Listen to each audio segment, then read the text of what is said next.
Hello Dub Nation, it's always a thrill to connect with you, especially as we're about to reveal the latest news that could shape the fate of our beloved Golden State Warriors. But before we dive into this whirlwind of information, let me make a friendly request. Show us some love by clicking the like button to strengthen our bond, and hey, if you are not subscribed yet, join our channel for a thrilling and emotional journey. Don't forget to turn on notifications to stay ahead of the game.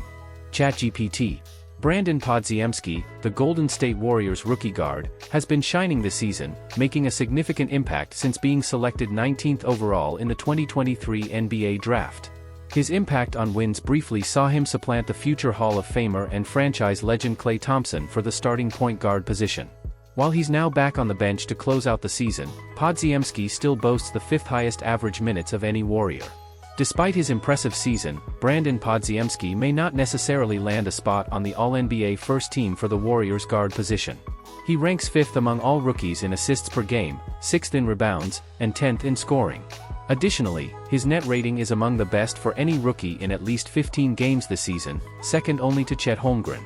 There's little doubt about Podziemski's place on an All-NBA rookie team, it's just a matter of which one.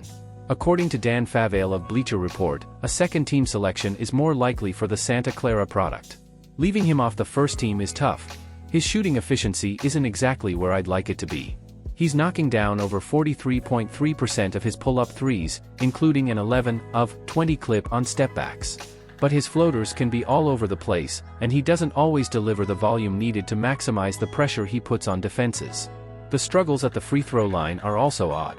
While it's hard to argue against Brandon Miller, Chet Holmgren, and Victor Wembanyama's frontcourt spots, the defensive backcourt positions are much more worthy of debate.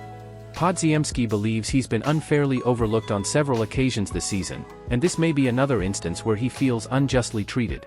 Favale places Cason Wallace and Jamie Jaquez Jr. ahead of Podziemski in the starting lineup, both likely benefiting from being on higher-ranked teams. Jaquez averages more points than Podziemski but significantly fewer rebounds and assists per game. The biggest argument may come from Wallace, who averages 6 fewer minutes per game and subsequently 6.9 points, 2.3 rebounds, and 1.4 assists compared to Podziemski's 9.2, 5.8, and 3.7. To be fair, Wallace is much more efficient on the floor and beyond the arc, and the defensive value of the 20-year-old for the Oklahoma City Thunder may not necessarily show in raw scoring numbers. While it seems like this could go either way, depending on how much weight voters put on team records, Podziemski still has strong arguments to be honored as one of the top 5 NBA rookies this season. Have the Golden State Warriors ever uncovered the leak of the Draymond Green punch video? Certainly, the Golden State Warriors' golden era peaked when Bob Byers was on board as the general manager. However, among the few downsides during his tenure was the infamous punch that Draymond Green delivered to Jordan Poole in 2022.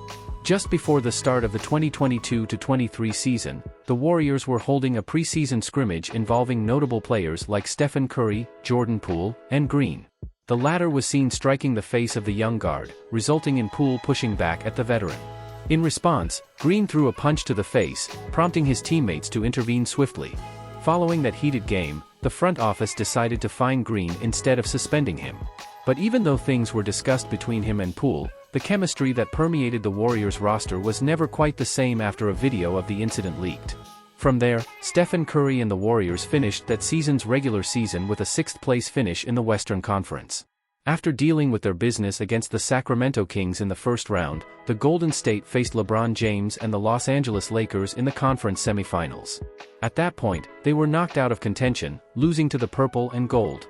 Since then, Bob Myers has left the organization, and Poole was traded to the Washington Wizards.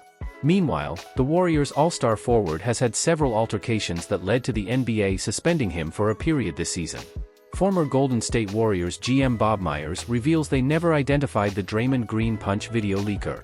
During an interview on JJ Redick's podcast, The Old Man and the Three, former Warriors GM Bob Myers shared his experience while with the team. In a video posted on Redick's YouTube account, he explains whether the franchise found the individual who leaked the Green Poole fight video. Coming off a championship-winning year against Jason Tatum and the Boston Celtics, more was expected from the team as Curry's window slowly closed. Unfortunately, the altercation between Green and Poole was one of the major factors contributing to the regression that the Golden State is currently facing. Whether the discovery of the leaker will occur or not, its impact will lessen over time. Hopefully, the Warriors will bounce back this year to erase the sour taste that this incident left within the franchise. The Golden State Warriors situation on the eve of the postseason. The Golden State Warriors faced a critical missed opportunity on Friday, falling to the Dallas Mavericks, without Luka Doncic, after a clutch basket by PJ Washington in the final 5 seconds. Despite trailing by 9 with less than 4 minutes remaining, the Warriors rallied back, tying the game with a Stephen Curry jumper in the last 15 seconds. Washington proved to be a headache for Golden State throughout the game, finishing with a game-high 32 points, making the difference after Klay Thompson missed a potential game winner at the buzzer. The Golden State Warriors remained 2 games behind in their quest for the top 8 in the Western Conference. They entered the game on a 6-game winning streak, fending off the Houston Rockets' push for the 10th seed. However, their recent form suddenly revitalized their chances of climbing in the standings, giving Friday's game even greater significance. Previous results favored the Warriors, with the Sacramento Kings losing by a point in Boston and the New Orleans Pelicans suffering a shocking home defeat to the San Antonio Spurs. Yet, instead of closing in on the Kings, Golden State made their task nearly impossible after the loss to the Mavericks. They are still 2 games behind the 8th-seeded Kings and 9th-seeded Los Angeles Lakers, while trailing the 7th-seeded Pelicans by 3 games. Time is running out for the Warriors, with Friday's game being a missed opportunity. After completing a stretch of 7 road games in the last 8, the Golden State will now have 3 of the final 5 games at home at the Chase Center. Their schedule is favorable, including 2 home games against the Utah Jazz, who seem to have hit a rough patch with 10 straight losses and 13 in their last 14. The games against the Pelicans and Lakers will be crucial in any chance of moving up in the standings, while the Warriors will also be heavy favorites when they visit Portland to face the Trail Blazers, who are 21-56. Golden State will desperately need other results to go their way, starting with the Lakers, who kick off a 3-game homestand against the Cleveland Cavaliers on Saturday, before facing the Timberwolves and the Warriors. They will end the season as heavy favorites in Memphis before closing out against the Pelicans in New Orleans. The Kings, plagued by injuries, have suffered 4 losses in their last 6 games, with the franchise visiting Brooklyn and Oklahoma City before home games against the Pelicans, Suns, and Trail Blazers. There is still a strong likelihood that the Warriors will need to win 2 play-in games to reach the playoffs, but now there is a distinct possibility that the first of those could be against the Kings. After a classic first-round series last year, it's a position where both teams will be disappointed as we enter the final stretch of the regular season. Thank you for staying up to date with the latest news about the Golden State Warriors. We hope you enjoyed the insights and highlights we shared. Don't forget to subscribe to our channel for real-time updates on the most exciting team in the NBA. Feel free to share your ideas and opinions about Kinga's role in the next season. Let's hope together for the Warriors' success.